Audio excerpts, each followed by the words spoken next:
Elton Brand practicing patience, staying flexible ahead of NBA trade deadline originally appeared on nbcsportsphiladelphia.com. The NBA trade deadline is coming in hot. Kristaps Porzingis was traded. Anthony Davis wants to be traded. The Grizzlies are open to trading their longtime core.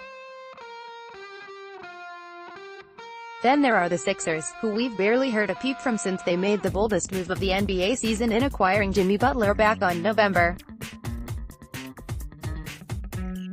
12. That could be disappointing to fans, but in reality, it looks like the Sixers are playing it right. The dust is settling from the Porzingis trade, and a player like Wesley Matthews could be bought out and would be an excellent option for the Sixers. See story. If Davis is moved, that could affect multiple teams, depending on where the All-NBA big man is shipped. Same with Mike Conley and Marc Gasol. Patience and flexibility are not sexy terms, but they make sense for the Sixers. There's been nothing linking them to the Davis sweepstakes, which makes total sense, and there hasn't been any link to Conley or Drew Holiday or any other big name with a big contract. That's because Elton Brand made his splash move.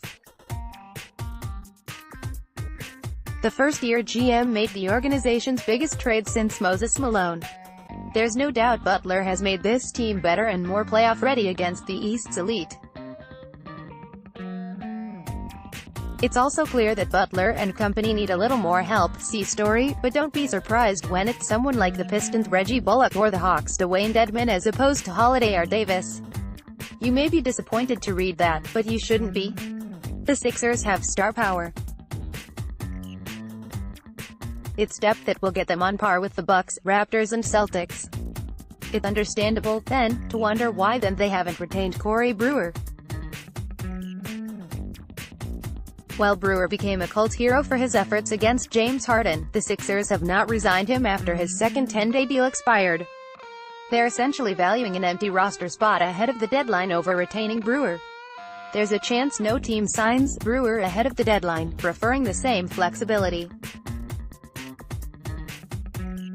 If he's out there after the deadline, the Sixers could look to bring him back.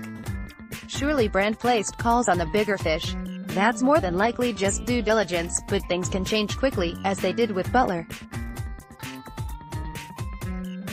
Even if the Sixers wanted to make another big splash, they likely don't have the assets. See story, unless there's a team that really loved Markelle Fultz pre-draft that's in dire straits for a young guard. Making money match in the NBA is extremely difficult.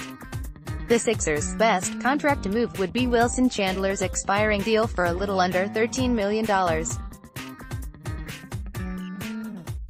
The issue there is that any deal involving Chandler is a lateral one. There's been criticism of Chandler because his overall offensive game this season hasn't been in line with his career output, but the 31-year-old combo forward has been a solid piece to the team's starting five. His length, instincts, versatility and physicality have been a welcome addition defensively. And though he's struggled with injuries and inconsistency on the other end of the floor, he's still shooting 39% from three. Other than Chandler, the Sixers have Fultz at a little over $8 million, but it doesn't seem likely he'll get moved, mostly because it's hard to place a real value on him. The team just has 4 big contracts and a lot of small ones. So instead of guaranteeing Brewer a roster spot for the rest of the season or trading a 20-year-old guard at his lowest value or trading away part of the team's starting five, the Sixers are remaining patient and flexible. It's the right move. Click here to download the My Teams app by NBC Sports. Receive comprehensive coverage of your teams and stream the Flyers, Sixers and Phillies games easily on your device. More on the Sixers.